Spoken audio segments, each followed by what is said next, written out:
할렐루야. 모처럼 온 누리에 우리 주님의 오심을 기뻐하듯이 흰눈이 아주 많이 쌓였습니다. 미끄럽기도 하지만은 눈이 오면 어쩐지 기쁨도 있고 그렇지 않습니까? 흰눈을 생각할 때마다 우리가 모든 진홍 같은 죄가 다 씻어지고 흰눈처럼 깨끗한 그런 아버지 성도가 되기를 소원합니다. 이 한 주간도 이제 일주일 후에 아기 예수로 오신 예수님을 맞이하기 위하여서 참으로 우리가 몸과 마음과 정신을 깨끗이 하고 우리 이 마음이 빈 구유가 되어서 오시는 예수님을 맞이할 수 있는 은혜가 있기를 주의 이름으로 축복합니다. 자, 오늘 로마서 말씀을 읽었습니다. 사실 바울 사도가 많은 이제 신약에서 하나님 말씀을 기록을 했는데 아마 성경에서 가장 많은 책을 기록한 사람이 바울 사도라고 말을 할 수가 있습니다.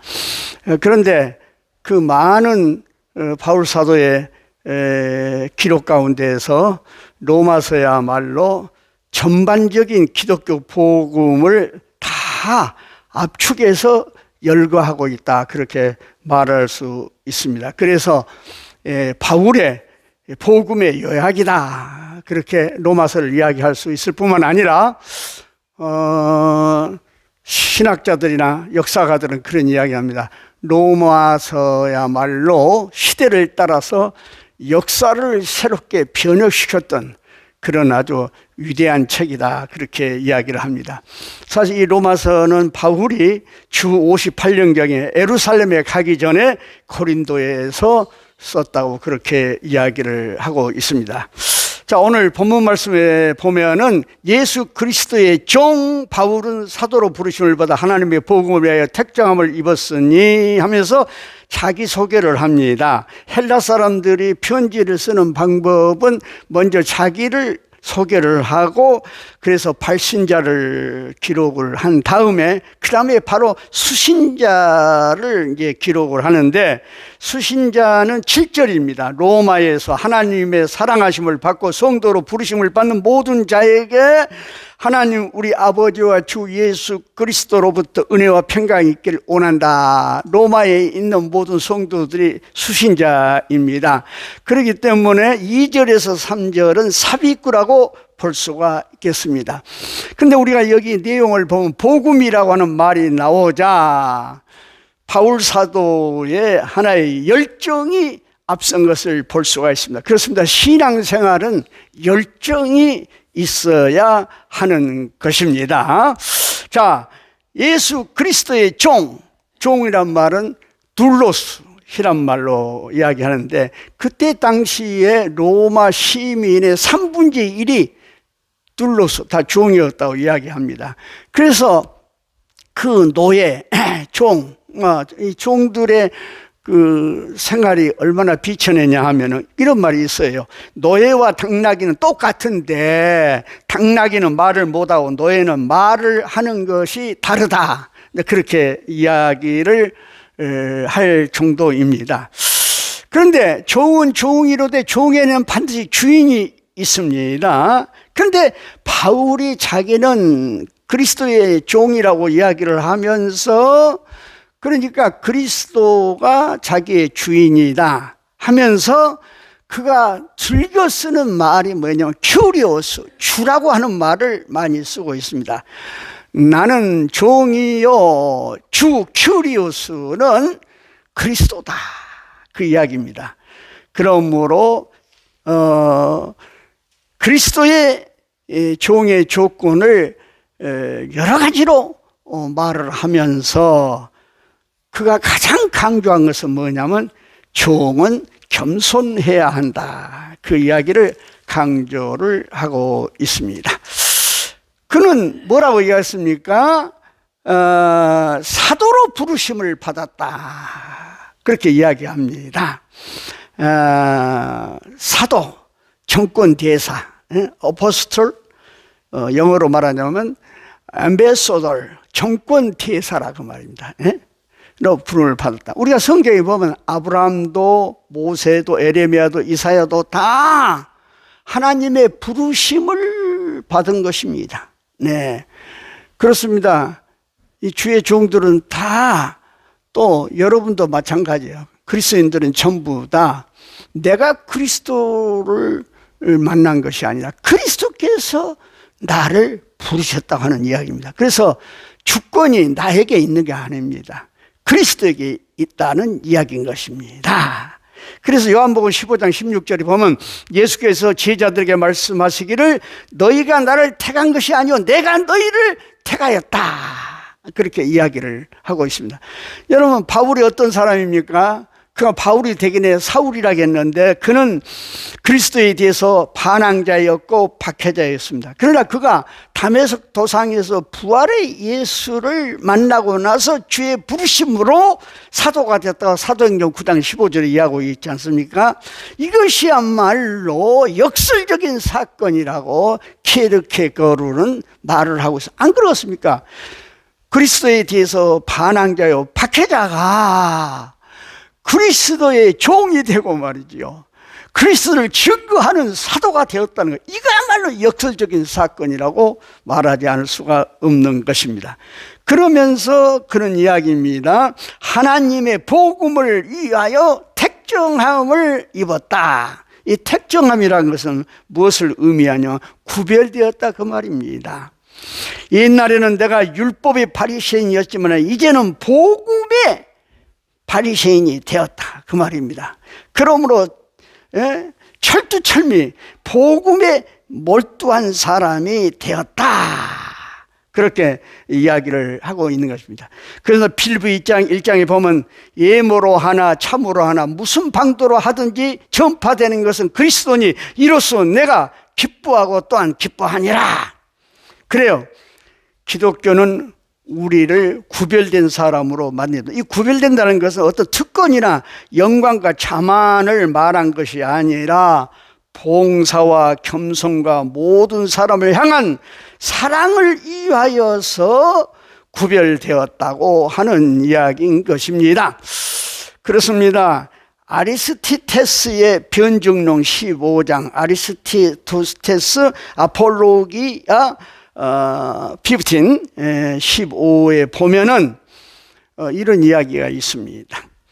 오한계요, 그리스도인들은 진리를 두루 찾다가 발견하였으니 우리가 그들의 성서에서 인용한 바와 같이 그들은 여느 백성들보다 진리와 가까이 있습니다.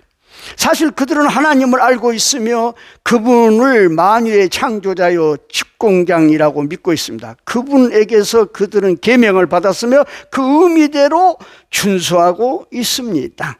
그래서 그들은 간통과 음란과 그런 행동을 하지 않고 거짓 증언을 하지 않으며 맡겨진 재물을 횡령하지 않습니다. 자기 것이 아닌 것을 탐내지 않으며 부모를 공경하고 이웃들에게 친절을 다합니다. 사람 모습을 한 우상들에게 기도하지 않으며 남이 싫어하는 것은 하지 않으려 합니다. 자기를 멸시하는 사람을 설득하여 친구로 삼으며 원수들에게는 열심히 자선을 베풉니다. 남녀를 가리지 않는 데다 노예들에게도 그리스도인이 되라고 권면합니다. 그들은 어디를 가나 겸손과 친절을 다합니다. 그들에게는 거짓말을 찾아볼 수가 없습니다. 그들은 서로 사랑하고 있습니다. 가부들을 멸시하지 않고 고아들을 학대하는 자들로부터 고아들을 해방시킵니다. 가진 사람은 못 가진 사람에게 아쉬움 없이 내어주고 뜨레기가 눈에 띄면 자기네 집으로 맞아들며 마치 친형제처럼 반깁니다. 놀라운 일이죠. 그들 가운데 어느 가난한 사람이 세상을 떠났다면 그들은 자신들의 능력이 닿는 대로 장례를 주선합니다. 또 그들 중에 누군가가 그리스도 이름 때문에 감옥에 갇혔다거나 궁지에 빠져 있다면 모두들 그에게 필요한 것을 돌보아 주고 될 수 있다면 그를 풀려나게 합니다. 또 그들 속에 가난한 사람이나 궁핍한 사람이 끼어 있다면 이틀이나 사흘씩 단식을 해서라도 궁핍한 사람의 필요한 양식을 마련해 줍니다. 그들의 주이신 하나님께서 그들에게 명하신 대로 그들은 그리스도의 계명을 양심적으로 지키고 있습니다.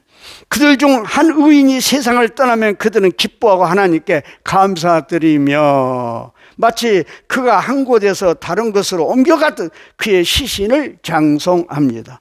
오, 형제요, 이것이 그리스도인들이 살아가는 삶의 법칙입니다.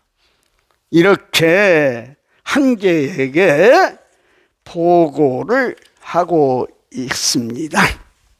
이게 바로 오늘 성경이 말하는, 다시 말하자면은 택정함을 입은 그리스도인의 모습이라고 말을 할 수가 있겠습니다.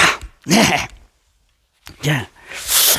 자, 그러면서 이제 2절에서 6절에 이 복음은 하나님이 선지자들을 통하여 그의 아들에 관하여 성경에 미리 약속하신 것이라. 그의 아들에 관하여 말하면 육신으로는 다윗의 혈통에서 나섰고 성결의 영으로는 죽은 자들 가운데서 부활하사 능력으로 하나님의 아들로 선포되었으니 곧 우리 주 예수 그리스도신이라고 이야기를 하고 있는 것입니다. 예, 그래서 복음의 주제가 예수 그리스도인데 곧 하나님의 아들 우리 주 예수 그리스도, 이런 명칭과 칭호를 다 동원해서 지금 이야기합니다. 하나님의 아들 우리 주 예수 그리스도, 얼마나 좋아서 부르는 이름입니까? 그러면서 그리스도의 인성은 다윗의 혈통에서 나왔다 그 말입니다. 우리가 잘 아는 대로 이스라엘은 다윗의 혈통에서 메시아가 나온다고요. 그렇게 예언의 말씀을 했고 그렇게 믿고 있지 않습니까? 또 두 번째, 그리스도의 신성은 뭐냐? 하나님의 아들로 인정되셨다 그 말입니다. 그러므로 육신으로는 곧 인성은 다윗의 자손이었으나 성결의 영으로는 곧 신성은 그 말이에요. 하나님이시다. 이것의 절대적인 증거는 뭐냐?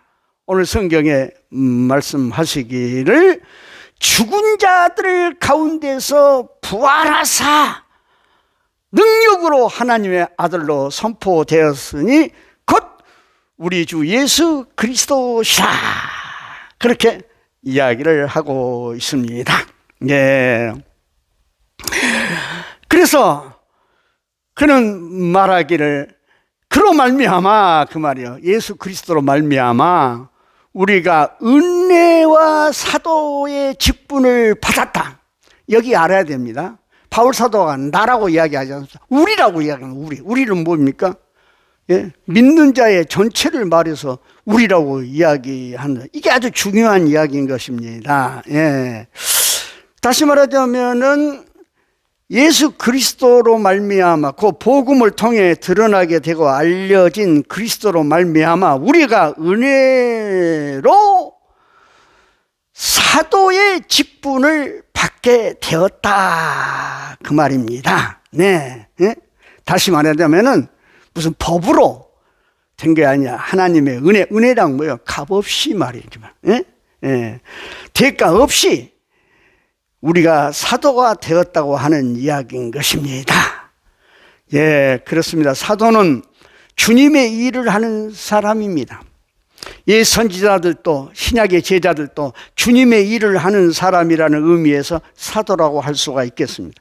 주님은 하나님의 아들로 선포되었고 부활로서 참 신이신 것을 증명을 했습니다. 주님은 이런 구원의 능력을 사도들을 통해서 세상에 전달된다고 하는 것입니다. 예수님의 부활 사건과 그 놀라운 가르침은 사도를 통해서 온 세상에 퍼지게 되었습니다. 따라서 사도는 온전히 그 일을 위해서 부르심을 받는 사람들입니다. 그러므로 사도의 조건은 예수님을 직접 봤느냐 그렇지 않느냐가 문제가 아닙니다. 물론 예수님의 제자들 가운데서도 사도의 조건을 이렇게 인간적인 관점에서 제한하는 경우가 있었습니다만, 그러나 주님의 사도는 오늘 성경에 보면은 주님의 관점에서 정의되어야 한 것입니다. 예. 그렇기 때문에 하나님의 은혜로 그 말이에요. 이방인 중에서라도 주님을 믿어 순종하여 그 말이에요. 예? 주님의 구원 사역을 말하자면 위해서 부르심을 받는 사람은 사도라고 하는 이야기인 것입니다. 따라서 대림절은 사도가 되는 기회이며 사도 준비 기간이라고도 말을 할 수가 있겠습니다. 예. 그러므로 우리의 신앙 고백은 어설픈 지식이나 제 멋대로의 동의 또는 맥락한 탁상 공론에 있지 않고 오직 믿어 순종하는 데 있는 것입니다. 이 믿어 순종이야말로 믿음의 법에 대한 해답이라고 말씀을 드릴 수가 있겠습니다. 한 예를 들어 사르밧 가부의 이야기가 그렇지 않습니까? 엘리야 선지자가 사르밧 가부가 마지막 밀가루를 이제 아들과 같이 부쳐 먹고 죽으려고 나무 구하러 하는데 선지자가 그거 가져오라는 거예요. 나중에 뭡니까? 그것도 물도 가져오라는 거예요. 그런데 믿음으로 순종하는 결과 어떻게 됐어요? 3년 반 동안 기근 동안에 분통에 밀가루가 마르지 아니고 기름이 떨어지지 않았다는 소리예요. 이게 믿어 순종함으로 얻어진 말하자면은 증거라고 말을 할 수가 있겠습니다. 예. 그래서 이제 마지막 7절에 로마에서 하나님의 사랑을 받고 성도로 부르심을 받는 모든 자에게 하나님 우리 아버지와 주 예수 그리스도로부터 은혜와 평강이 있기를 원하노라. 로마에 있는 유대계 신자건 이방인 신자건 높은 자든 낮은 자든 매인 자든 자유로운 자든 배운 자든 못 배운 자든 신앙을 고백하는 모두에게 띄워 보내는 편지인 것입니다. 그 그리스도 예수 안에서는 모두가 하나로 만나게 된다. 이게 바로 성도입니다. 그래서 우리는 교회 안에서 무슨 직책이 있다 하지만은 그 놓고 나짐이 있는 게 아니라 다 형제와 자매인 것을 우리가 아시기를 바랍니다. 끝으로 은혜와 평강이 있기를 원한다. 이스라엘 사람들은 언제나 축복을 기원하는 사람입니다. 은혜와 평강, 샬롬, 히브리 말로. 이 말은 당신에게 평화가 있기를 원합니다. 하나님 아버지가 예수로 평화가 진실하게 당신에게 영원히 있기를 바랍니다. 그 이야기합니다. 그런데 이 샬롬은 뜻이 뭐냐? 릴레이션, 관계를 말합니다. 그 무슨 관계요? 하나님과 나와의 관계, 나와 이웃과의 관계, 나 자신의 관계 말입니다. 예? 이 관계가 올바로 되었을 때, 정직할 때에 진정한 우리에게 평강이 있다고 하는 이야기인 것입니다. 그리스도께서 일주일 후에 아기 예수로 이제 성탄절에 오십니다. 그 예수를 맞이할 수 있는 정말 평강, 샬롬이 우리에게 있기를 주의 이름으로 축복합니다. 아멘.